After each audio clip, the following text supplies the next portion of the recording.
আলহামদুলিল্লাহি রাব্বিল আলামিন আর-রহমানির রহিম মালিকি ইয়াউমিদ্দিন ইয়্যাকা না'বুদু ওয়া ইয়্যাকা নাস্তাঈন ইহদিনাস সিরাতাল মুস্তাকিম সিরাতাল লাযীনা আন'আমতা আলাইহিম গায়রিল মাগদুবি আলাইহিম ওয়ালাদ-দাল্লিন। সালাওয়াত।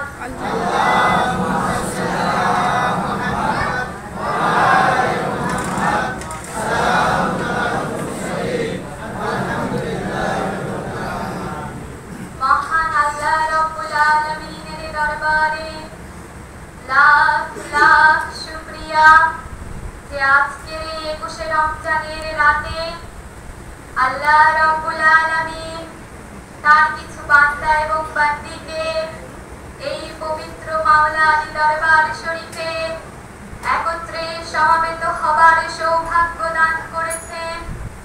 সেই কারণে সকলেই একটিবার বলি আলহামদুলিল্লাহ।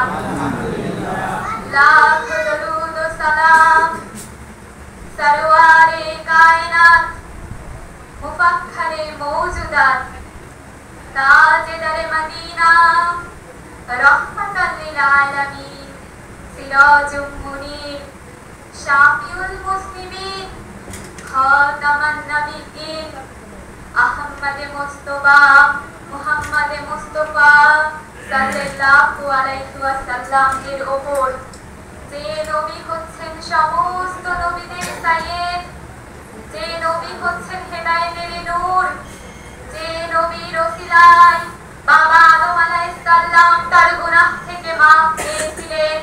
লাখ লাখ দরুদ ও সালাম সেই মহানবী বিশ্বনবী হযরত মুহাম্মদ মুস্তাফা সাল্লাল্লাহু আলাইহি ওয়াসাল্লাম এর উপর।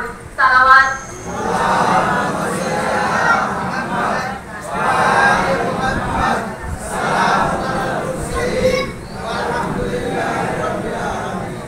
আল্লাহ রাব্বুল আলামিন আমাদের জন্য নাজাতের জারিয়া করে দিন আহলে বাইত আলাইহিস সালামদেরকে। যে সমস্ত আহলে বাইত আলাইহিস সালামদের সম্পর্কে আল্লাহ রাব্বুল আলামিন আল কোরআনের 33 নম্বর সূরা আহজাবের 33 নম্বর আয়াতের মধ্যে বলছেন ইন্নামা ইউরিদুল্লাহু লিইউযহিবা আনকুমুর রিজসা আহলাল বাইতি ওয়া ইউতাহিরাকুম তাতহীরা। আল্লাহ রাব্বুল আলামিন বলছেন আহলে বাইত থেকে আমি সমস্ত পুরুষ কালিমাকে দূর করে দিই এবং তাদেরকে পাক ও পবিত্র করে দিই। এই আহলে বাইত আলাইহিস সালামরা হচ্ছেন সত্যবাদী, কারণ মিথ্যাবাদী কখনো পবিত্র হতে পারে না। আর আল্লাহ বলেছেন ইয়া আইয়ুহাল্লাযীনা আমানুত্তাকুল্লাহ, হে ঈমানদারেরা, ওয়া কুনু মা'আস সাদিকিন, সত্যবাদীর সাথী হও। আল্লাহ রাব্বুল আলামিন আমাদের জন্য নাজাতের জারিয়া করে দিন ওই সমস্ত সাহাবায়ে কিরাম রাদিয়াল্লাহু তাআলা আনহুমদেরকে, যে সমস্ত সাহাবায়ে কিরাম রাদিয়াল্লাহু তাআলা আনহুমগণ নিজেদের জীবনের আরামকে হারাম করে দিয়ে পৃথিবীর এক প্রান্ত থেকে অন্য প্রান্ত পর্যন্ত আল্লাহর দ্বীনকে পৌঁছাইয়া দিয়েছেন, আল কোরআনকে পৌঁছে দিয়েছেন। সেই সাথে আল্লাহ রাব্বুল আলামিন আমাদের জন্য নাজাতের জারিয়া করে দিন আউলিয়ায়ে কিরাম আলাইহিস সালামদেরকে। যে সমস্ত আউলিয়ায়ে কিরাম আলাইহিস সালামদের মাধ্যমে আমাদের পূর্বপুরুষগণ ইসলাম গ্রহণ করেছিলেন। সালাওয়াত।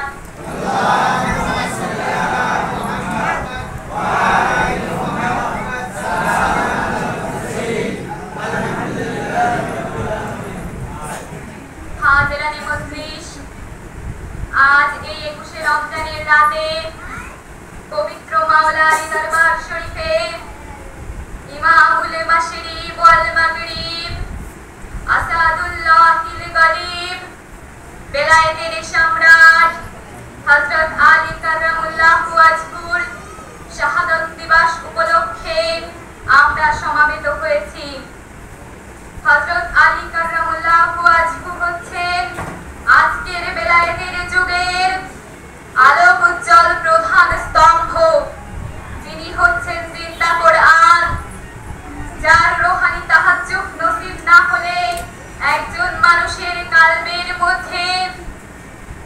খোদার দিন জারি হবে না, আল কোরআনের নূর জারি হবে না। কিন্তু বড় দুঃখের বিষয়, আজকের জামানাতে একজন লোক মুখে আল্লাহকে মানছে, রাসূলকে মানছে, অথচ হযরত আলী কাররামুল্লাহু ওয়াজহুকে মানতে চাইছে না মাওলা হিসাবে, হযরত আলী কাররামুল্লাহু ওয়াজহুকে মানতে চাইছে না মুর্শিদ হিসাবে। তাহলে তার আল কোরআনের নূর হাসিল হবে কিভাবে? তার কলবের মধ্যে খোদার দিন জারি হবে কিভাবে? কারণ এই যুগটা তো বেলায়েতের যুগ, এটি তো নবুয়তের যুগ নয়। পৃথিবীর যুগটা দুই ভাগে বিভক্ত। বাবা আদম আলাইহিস সালাম থেকে নবী মুহাম্মদুর রাসূলুল্লাহ সাল্লাল্লাহু আলাইহি ওয়াসাল্লাম পর্যন্ত ছিল নবুয়তের যুগ, আর হযরত আলী কাররামুল্লাহু ওয়াজহু থেকে কিয়ামত পর্যন্ত বেলায়েতের যুগ। বাবা আদম আলাইহিস সালাম থেকে নবী মুহাম্মদুর রাসূলুল্লাহ সাল্লাল্লাহু আলাইহি ওয়াসাল্লাম পর্যন্ত যতদিন বিভিন্ন জনপদের মানুষ পথভ্রষ্ট হয়েছে, পরওয়ারদিগারে আলম তাদের জন্য এক থেকে একাধিক রাসূল প্রেরণ করেছেন। কিন্তু আমাদের নবী সরদারে দো জাহান নবী মুহাম্মদুর রাসূলুল্লাহ সাল্লাল্লাহু আলাইহি ওয়াসাল্লাম এরপর আর কোন নবী পৃথিবীতে আসবেন না। নবী বাবা আদম থেকে যে নবুয়তের নূর শুরু হয়েছিল, নবী মুহাম্মদুর রাসূলুল্লাহ সাল্লাল্লাহু আলাইহি ওয়াসাল্লাম এর জামানাতে এসে সেই নবুয়তের যুগের পরিসমাপ্তি হয়েছে, আর কোন নবী আসবেন না। তাহলে আগামী পৃথিবীর মানুষ চলবে কিভাবে?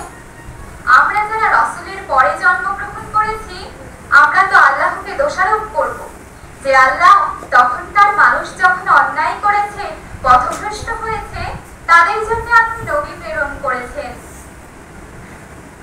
আমাদের জন্য কি দিলেন? আমরা তো ভুল করতেই পারি। সেই কারণে আল্লাহ রাব্বুল আলামিনের নির্দেশে বিদায় হজে নবী মুহাম্মদুর রাসূলুল্লাহ সাল্লাল্লাহু আলাইহি ওয়াসাল্লাম যখন তার জীবনের শেষ হজ, বিদায় হজ সম্পাদন করে মক্কা মুআজ্জামা থেকে মদিনা মুনাওয়ারার দিকে যাচ্ছিলেন, তখন 8 বা 9 দিন পর্যন্ত পথ চলবার পর আল্লাহর নবী একটি স্থানে এসে উপনীত হন। সেই স্থানটির নাম হচ্ছে গাদিরে খুম। এই গাদিরে খুমে যখন আল্লাহর নবী এসে হাজির হলেন, তখন সূরা মাইদার 67 নম্বর আয়াতে কারিমা নাযিল হলো। আল্লাহ রাব্বুল আলামিন নবী মুহাম্মদুর রাসূলুল্লাহ সাল্লাল্লাহু আলাইহি ওয়াসাল্লামকে উদ্দেশ্য করে বললেন, ইয়া আইয়ুহার রাসূলু বাল্লিগ মা উনজিলা ইলাইকা মির রাব্বিক ওয়া ইল্লাম তাফআল ফামা বাল্লাগতা রিসালাতাহু ওয়াল্লাহু ইয়াসিমুকা মিনান নাস। পরওয়ারদিগারে আলম বললেন, ইয়া আইয়ুহার রাসূল, হে রাসূল, বাল্লিগ মা উনজিলা ইলাইকা মির রাব্বিক, আপনার রবের পক্ষ থেকে যা অবতীর্ণ হয়েছে তা আপনি পৌঁছাইয়া দিন।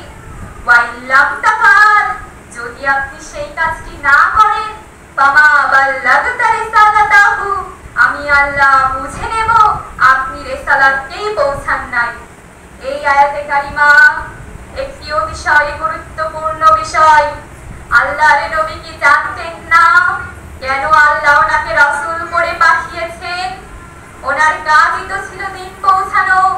আল্লাহর নবী তো একই সাথে নবী এবং রাসূল উভয়ই ছিলেন। তার কাজ ছিল আল্লাহর দিনকে মানুষের কাছে পৌঁছাইয়া দেওয়া। এটি কি তিনি জানতেন না?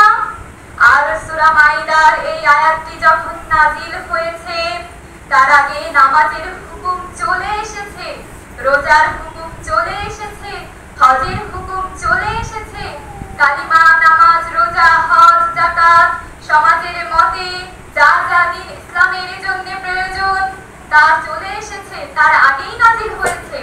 তাহলে এমন কি কাজ বাকি ছিল যার জন্য রব্বুল আলামিন এতটা রুক্ষ কণ্ঠে বললেন, ওয়া ইল্লাম তাফআল, যদি আপনি সেই কাজটি না করেন, ফামা বাল্লাগতা রিসালাতাহু, আমি আল্লাহ বুঝে নেব আপনি রিসালাতকেই পৌঁছাননি।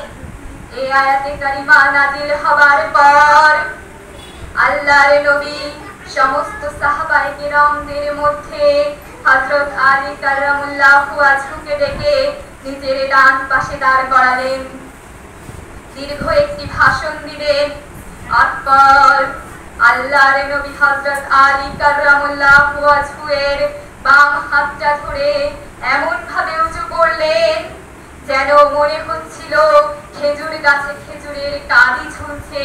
এটা কিন্তু চারটিখানি কথা না, একজন জোয়ান মানুষকে এক হাত দিয়ে উঁচু করে ধরা।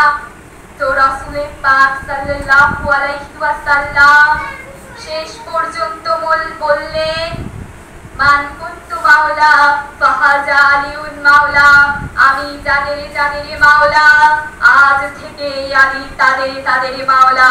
সালাওয়াত। আল্লাহুম্মা সাল্লি আলা মুহাম্মদ ওয়া আলি মুহাম্মদ। সালামুন আলাল মুরসালিন আলহামদুলিল্লাহি রাব্বিল আলামিন। এই নবুয়ত শেষ হলো। আল্লাহর নবী বেলায়েতকে মাওলায়েতকে উঁচু করে ধরলেন, উম্মতকে বুঝিয়ে দিলেন নবুয়তের যুগ শেষ হয়েছে, কিন্তু বেলায়েতের যুগ শুরু হয়ে গিয়েছে। রাসূল পাক সাল্লাল্লাহু আলাইহি ওয়াসাল্লাম সেইখানে আলীকে মাওলা ডিক্লেয়ার করে দিয়ে মাওলা আলীকে নিয়ে তাঁবুর মধ্যে ঢুকলেন এবং 3 দিন ব্যাপী সেইখানে হাজির সাহাবায়ে কেরামগণ মাওলা আলীর হাতে হাত দিয়ে বায়াত গ্রহণ করে পরবর্তী নেতা হিসাবে মাওলা হিসাবে হযরত আলী কাররামাল্লাহু ওয়াজহুকে মেনে নিলেন। ওই সমস্ত সাহাবায়ে কেরামদের মধ্যে হযরত ওমর ছিল প্রথম ব্যক্তি যিনি সর্বপ্রথম তাঁবুর মধ্যে যে হযরত আলী কাররামাল্লাহু ওয়াজহুকে খুশ আমদেদ জানালেন, বললেন, বাকিন বাকিন ইয়া আলী ইবনে আবু তালিব, হে আবু তালেবের পুত্র, আপনাকে স্বাগতম স্বাগতম। আজ থেকে আপনি সমস্ত মুমিন নরনারীর মাওলা হয়ে গেলেন। যদিও পরবর্তীকালে অনেক কথাই মানা হয়নি, অনেক অঙ্গীকার পালন করা হয়নি। সেই হযরত আলী কাররামাল্লাহু ওয়াজহু এর সময় থেকে বেলায়েতের যুগ শুরু হলো। এই বেলায়েত কিয়ামত পর্যন্ত চলমান থাকবে। তো আলহামদুলিল্লাহ, আমি আমার বক্তব্য এখানেই শেষ করছি। সকলকে ধন্যবাদ। সালামুন আলাইকুম।